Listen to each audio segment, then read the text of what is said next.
Oi pessoal, tudo bem? Quanto tempo, né? Vamos para mais uma aula. Hoje nossa aula é um tipo especial de função. Hoje nós vamos aprender a função afim, que é a mesma coisa que função polinomial do primeiro grau. Alguns de vocês já devem ter estudado um pouquinho dessa função lá no nono ano, outros não. Então, para alguns vai ser meio que uma revisão, para outros não, tá? Mas ela é bem simples, bem fácil. Nós vamos ficar 2 semanas nessa parte, então, o que vocês tiverem de dúvida vai dar tempo de resolver, tá bom? Então, vamos começar. Então, a função afim. A função afim, ou a função polinomial do primeiro grau, na verdade, é uma função de domínio reais e o conjunto imagem também nos reais. E ela é definida dessa forma, ó, f de x é igual a x mais b. A gente fala que ela é uma função do primeiro grau. Então, se ela é do primeiro grau, meu valor do a tem que ser diferente de zero. Por quê? Porque o que determina o grau de uma função é o expoente, o maior expoente da minha incógnita. Nesse caso, eu tenho a incógnita x, estão vendo? O maior expoente dela é 1. Mas se o meu a for igual a zero, isso daqui vai sumir e aí minha função vai ficar só igual a b, que não é uma função do primeiro grau. Então, para a gente ter uma função do primeiro grau, uma função afim, a primeira condição que eu tenho, que a gente chama de condição de existência, é que o meu a tem que ser diferente de zero. Então, trouxe para vocês alguns exemplos, olha, de função afim. Então, a primeira, f de x igual a 2x mais 1. Se vocês observarem, o meu coeficiente a é igual a 2 e o meu coeficiente b é igual a 1. Segundo exemplo, f de x igual a menos x mais 4. Meu coeficiente a é o menos 1, meu coeficiente b é o 4. Terceiro exemplo, f de x igual a 1/3 de x mais 5. Coeficiente a é o 1/3 e o coeficiente b é o 5. E na última, f de x igual a 4x, meu coeficiente a é o 4 e o meu b é o 0. Como vocês podem observar, o coeficiente a é aquele que acompanha o x. Então, são os números que acompanham o x. E ele tem um nome, tá? A gente dá nome para ele de coeficiente angular. Já o coeficiente b, que também é conhecido como termo independente, porque não tem nenhuma letra com ele sempre está sozinho, ele também pode ser chamado de coeficiente linear, ou coeficiente linear ou termo independente. Tudo bem? Quando a gente estuda, então, a função afim, a gente tem alguns casos particulares para ela. O primeiro é a minha função identidade. O que é a minha função identidade? É a minha função de R em R, que ela é definida por f de x igual a x. O que acontece na função identidade é que o valor do meu a é 1, coeficiente angular, e o b, coeficiente linear, é igual a 0. E a gente tem também uma função chamada de função linear. A minha função linear também ela é uma função de R em R, domínio, imagem nos reais. E ela é desse jeito aqui, ó, a carinha dela, f de x é igual a ax. O a tem que ser qualquer número diferente de 0 e o b vai ser o próprio 0, tá? Qual que é a diferença da minha função identidade com a minha função linear? É que na função identidade, o meu coeficiente a é exatamente 1. Na minha função linear, o a não precisa ser exatamente 1. Na verdade, ele é diferente, né? Ele é 2, 3. Por exemplo, f de x igual a menos 2x, meu a vale menos 2. Ou f de x igual a 1/5 de x, o meu a vale 1/5. Agora a gente vai aprender a calcular o valor da função afim. Quando a gente fala valor da função afim, nada mais é do que a imagem. Então, é a imagem daquele ponto, tá? Então, minha função afim sempre vai ter essa carinha, f de x igual a x mais 2, ou, perdão, mais x mais b. Lembrando, coeficiente angular, coeficiente linear, tá? E quando eu te dou algum valor, que eu peço para você calcular ele na função, nada mais é do que calcular a imagem. Então, olha um exemplo. Então, se eu tenho minha função f de x igual a 5x mais 1, e eu peço para vocês determinarem f de 1. O que é o f de 1? É a imagem do 1. O que acontece para eu descobrir a imagem do 1? Eu substituo, eu troco o x por 1. Então, troco aqui o x por 1, vai ficar f de 1. 5 vezes x, Troca também, 5 vezes 1. Então, vai ficar 5 vezes 1 mais 1. Cuidado com a ordem das operações. Primeiro faz o produto. 5 vezes 1 é 5, mais 1, 6. Logo, minha função f de 1, a minha imagem do 1 é igual a 6. E se eu quisesse a imagem, por exemplo, do menos 3? O que é o f de menos 3? Troca o x por menos 3, tá? Mesma coisa, onde tem x, aqui e aqui, vocês vão trocar por menos 3. Então, vai ficar 5 vezes o menos 3 mais 1. Multiplico primeiro, cuidado com os sinais, tá? Aqui não tem nenhum sinal positivo, então, mais com menos vai dar menos. 5 vezes o 3, menos 15.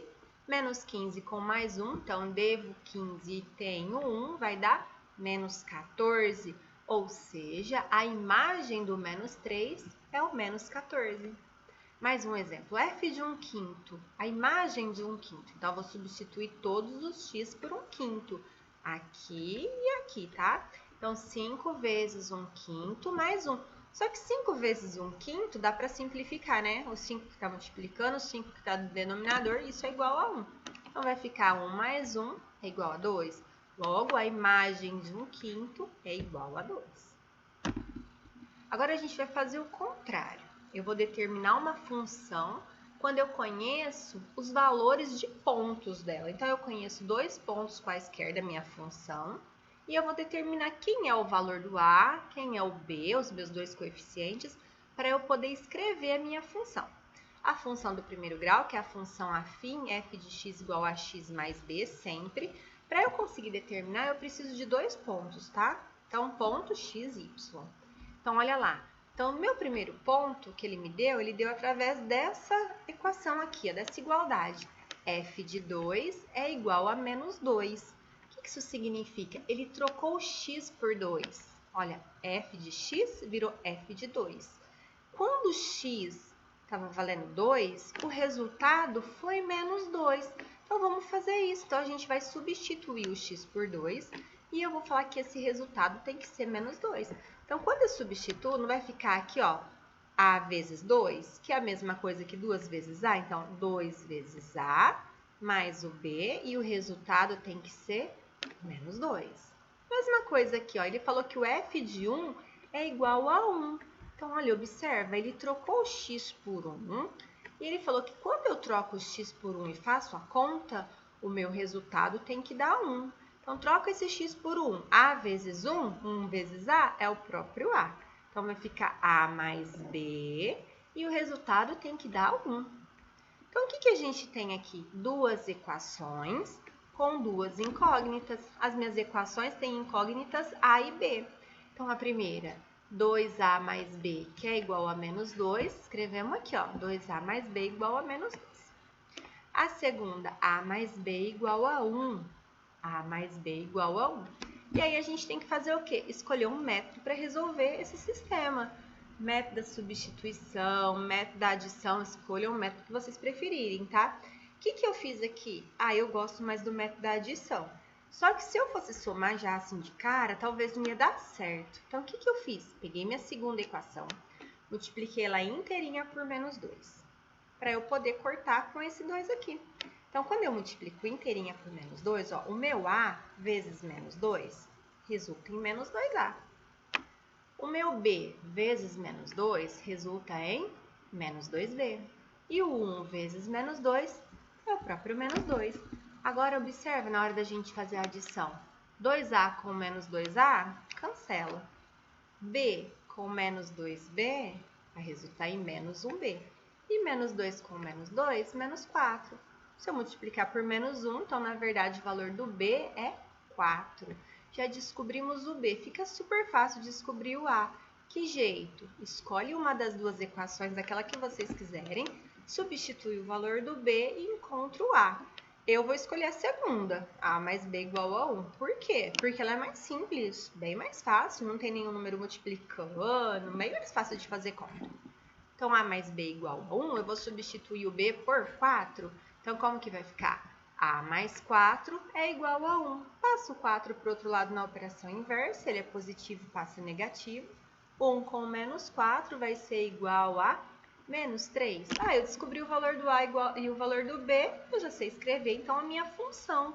Porque minha função não tem essa cara aqui? ax mais b? Tem, né? Então, no lugar do a eu coloco menos 3, no lugar do b eu coloco 4, logo a minha função f de x vai ser o quê? Menos 3x mais 4. Agora a gente vai falar um pouquinho sobre o gráfico do sistema ortogonal das funções afim. A função afim, o gráfico dela sempre vai ser uma reta. Essa reta pode estar inclinada para a direita ou para a esquerda, marca aí no caderninho. Então, ela sempre vai ser uma reta e para eu determinar uma reta, eu preciso de ter pontos. Então, como que eu faço para desenhar o meu gráfico? Eu vou lá e escolho alguns valores, substituo na minha função, valores para x, tá? Escolhe o valor de x, substitui na função, faz a conta, descobre o valor y que está associado.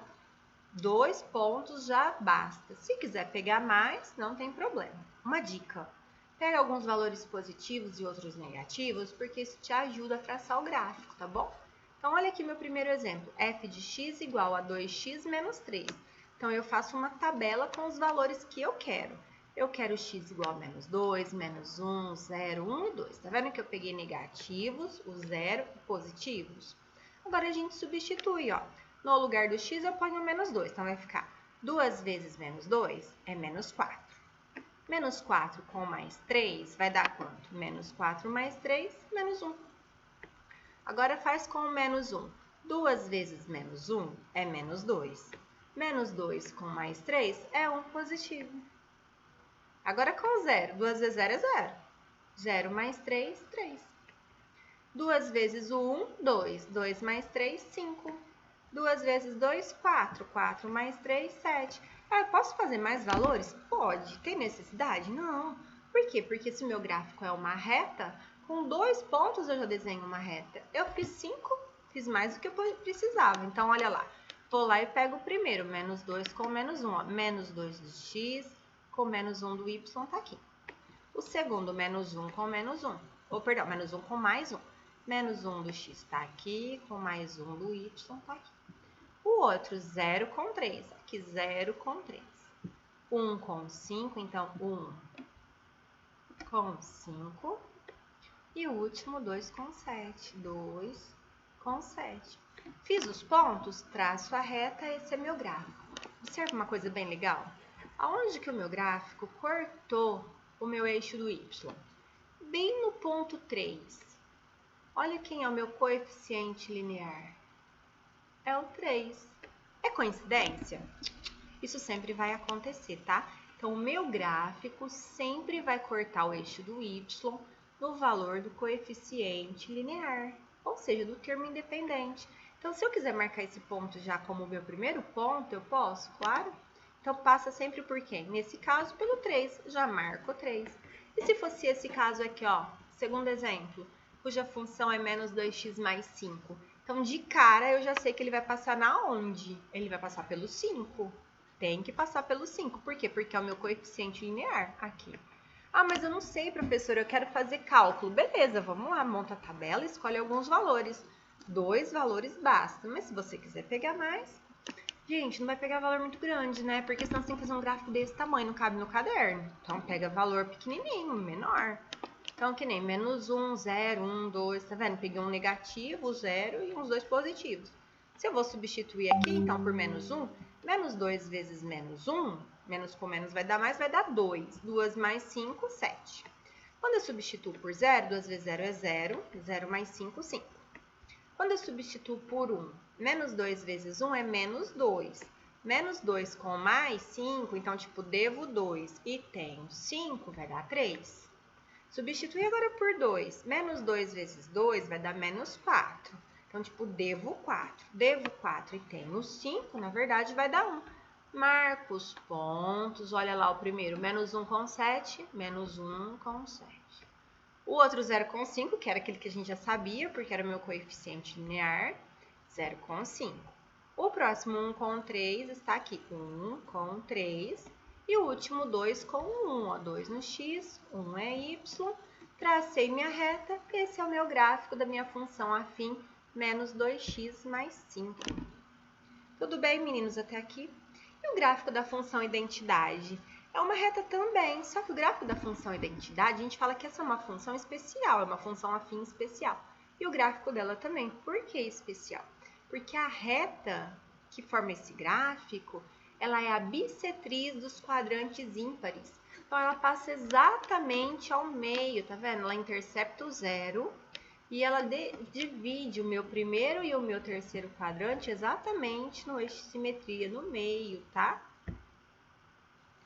Agora a gente vai falar um pouquinho sobre as funções afim, crescente e decrescente. Quando será que uma função afim ela é crescente ou decrescente? Acabei de falar para vocês sobre o gráfico. Quando a gente desenha o gráfico, a gente sabe que ele é uma reta. Se vocês observarem a reta, ele tem um ângulo aqui, tá vendo o ângulo? Essa abertura, a gente chama esse ângulo de ângulo alfa. Então, a minha reta ela pode ser inclinada para a direita ou inclinada para a esquerda. Observa o alfa aqui também. Esses são os dois tipos de reta que eu posso ter para uma função afim. O que a gente pode perceber? Que nessa primeira aqui, quando ela é inclinada para a direita, o meu alfa, que é o meu ângulo, ele é um ângulo agudo, menor do que 90 graus. A reta inclinada para a direita, a gente fala que é uma reta ascendente, ou seja, a gente tem uma função crescente. Quando que isso acontece, meninos? Uma dica. Quando o meu coeficiente angular A for positivo, tipo 2x, 4x, 6x, 5x, 1/3 de x, tá? Quando eu tiver um coeficiente A negativo, o que acontece é que a minha reta é inclinada para a esquerda, a gente chama ela de reta decrescente. O meu ângulo alfa aqui é um ângulo obtuso, ou seja, maior que 90 graus. E aí a gente fala que essa função é uma função decrescente. Resumindo, inclinada para a direita, ângulo menor que 90 graus, crescente. Inclusive, meu coeficiente A é positivo. Inclinada para a esquerda, o ângulo alfa maior do que 90, ângulo obtuso, e menor do que 180, eu tenho uma reta decrescente e o meu A é negativo. Tem algumas referências aqui para vocês pesquisarem, dar uma olhada. Usei essas referências na construção de nossa aula. Espero vocês na próxima, tá bom? Beijos! Até